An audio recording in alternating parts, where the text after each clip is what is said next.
What made 2011 such a devastating tornado year? 2011 is the deadliest year for tornadoes since 1950. And is the second deadliest overall, second only to 1925. But why did it have to be this way? 2011, for the first time since 1947, also saw a tornado, an individual tornado that caused over 100 deaths. We've seen some pretty hefty death toll since then, but 100 deaths is extremely rare.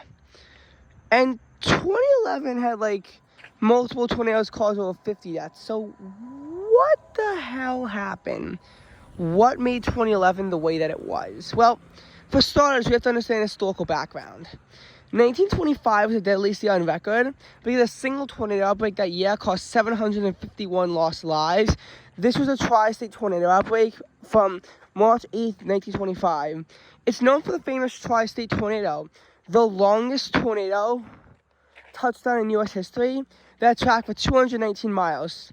It tracked from eastern Missouri into western Indiana, but it was far enough that it could have made it from D.C. to New York City in that same amount of time, which obviously would actually be a lot deadlier had it been an F5 tornado, which the tri-state tornado is estimated to have been by some experts, though not officially rated. There were also 56 other deaths in other tornadoes, but back then a 56 death tornado outbreak was quite common. Meanwhile, now it's a lot rarer to see a 56 death tornado outbreak. Hence why even the 25 death tornado outbreaks always make headlines. Because even then, it's more than what a lot of years causing some of the tornado fatalities. 1953 was actually pretty close with all the destructive tornadoes that touched down. That also wound up in the 500s, but I don't think it was quite as high. I think it was lower in the 500s. I could always double check. I believe it was 519. If I had to guess the number, I'd guess 519, which is still really deadly, but it's not as deadly as 2011. And there were so many destructive tornado outbreaks, like the Waco tornado, and then Flint and Worcester were in the same tornado outbreak. And then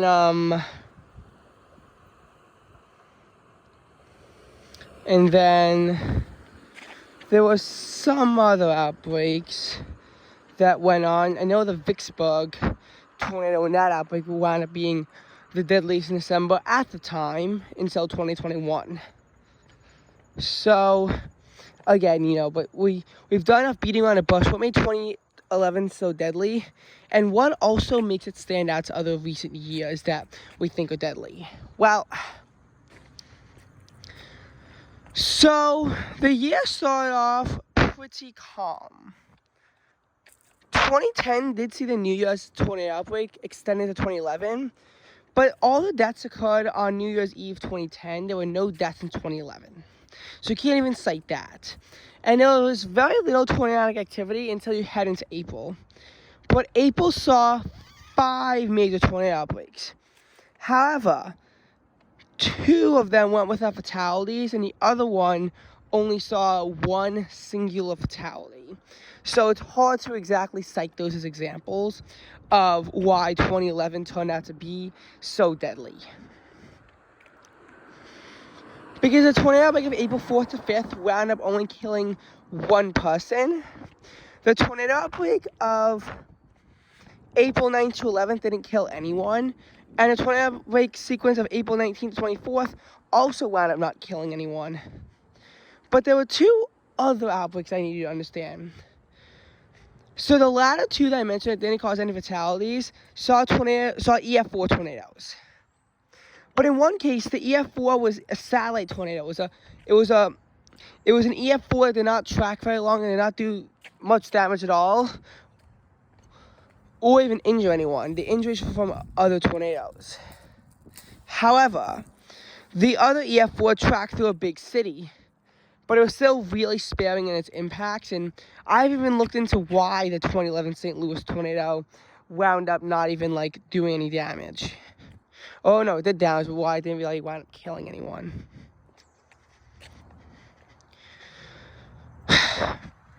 Anyway.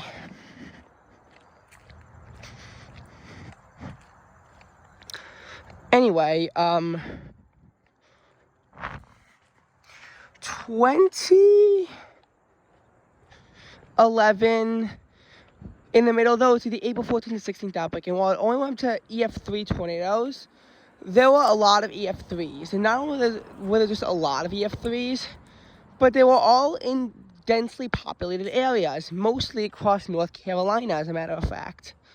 When you understand that they're in densely populated areas, it's then easy to understand why they wound up being so deadly.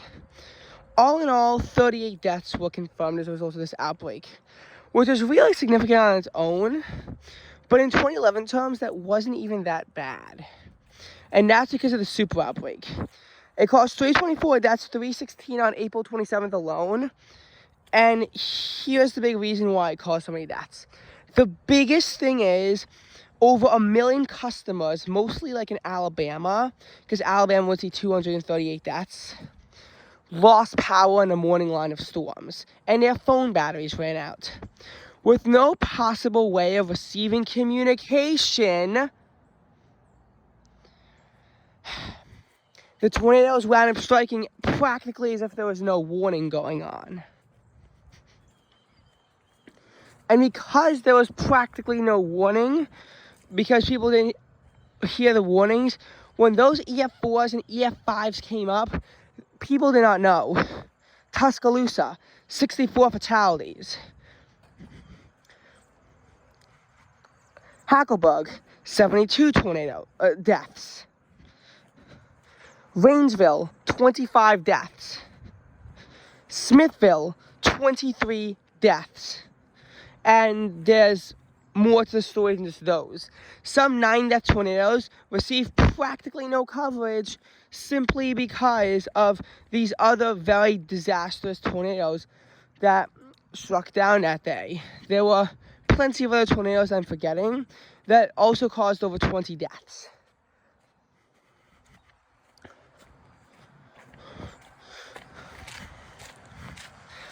So, after all that, the tornadoes were over, but obviously with a massive amount of damage left behind. This April would easily become the most active April on record, and it would have done that even if it was just a super outbreak. And of course, you had 4 other major outbreaks going on, one of which actually became the largest in a 72-hour period until, of course, the super outbreak, and that was the April 14th to 16th one that was really destructive despite failing to spawn an EF4 tornado. Though there were deadlier outbreaks that also only capped off at F3/EF3 intensity. Now, 2011 would be sparing in May at first. But on May 22nd, all that would change. This tornado outbreak sequence of May 21st to 26th caused 181 tornadic deaths in total. But 158 of them were caused in the Joplin tornado. The Joplin tornado was deadlier than any tornado during the entire super outbreak and struck Joplin, Missouri. Arguably, the line of storms can be traced back as far as Tropical Storm Airei out in Japan on May 8th, and I have read that in a book, but I haven't found any sources that describe it as going back that far. The story is also somewhat sketched when you really think of how the storms would have lined up. Like, to think that it would have been bubbling in the Gulf of Alaska, taken a week to make its way down to California, then move across. I mean, storms have done that before, but it's a little bit unrealistic to think that this storm would actually be capable even of doing that. Nevertheless, the tornadoes, this tornado wound up striking Joplin, and I'm really not sure how it would have been able to cause so many deaths. But I guess when you have these storms that make direct downtown strikes in small cities like Joplin, they didn't really have any kind of preparation. There was very little warning, and people were out and about because it was a Sunday evening, and I guess that's what made the tornado so devastating. And it also had a very high cost to it. The costliest tornado in history, taking the title from literally the Tuscaloosa tornado just like a month earlier. So I think like these back-to-back repetitive tornado outbreaks help set the stage. And there were other deadly tornadoes in 2011, even in this outbreak. Keep in mind that after this, a tornado in Springfield, Massachusetts would cause 3 deaths. A tornado outbreak in mid-November would cause 5 deaths. But really, the worst of the tornadoes at this point was indeed over. But not before it could kill 553 people along their path.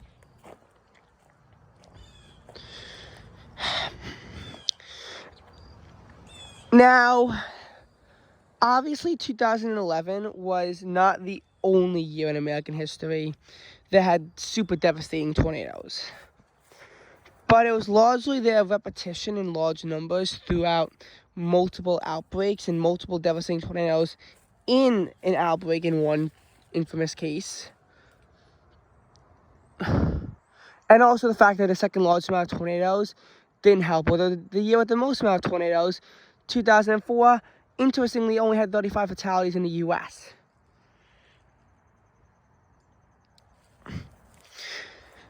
Since then, we have had, and even before then, we have had years that cause a lot of fatalities. 2021, so literally last year, was an example. It actually only had 14 tornadoes leading up to the afternoon of December 10th. Or for a complete day's perspective, since at the end of December 9th. But on December 10th, with all the tornadoes going around, particularly the Western Kentucky tornado that wound up causing 57 people to lose their lives, as a result of all of that,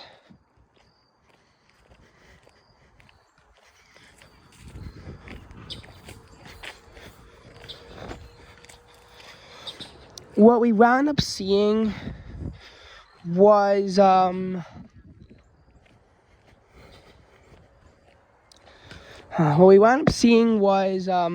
pretty much, again, like small communities like Mayfield being destroyed. Mayfield saw 23 deaths. There was actually no cost on this tornado. The cost of tornado outbreak actually isn't really known. But we wound up with seeing a similar pattern of this kind of nighttime setup, although the tornadoes were weaker and not as numerous. And I think that's why it wasn't as bad as the super outbreak. It could have been as bad as the super outbreak had it been in April and not in December with the same synoptics. But the synoptics, that's about as best as you can get in December. Meanwhile, a year like 2021 would occur most recently in 2008, when we saw 126 deaths. 57 were in February super outbreak. And there were also multiple May outbreaks that wound up causing 7, 25, and 14 deaths respectively, followed by, in early June, a tornado outbreak sequence that would cause 7 more people to die, and I think that there were deaths after that.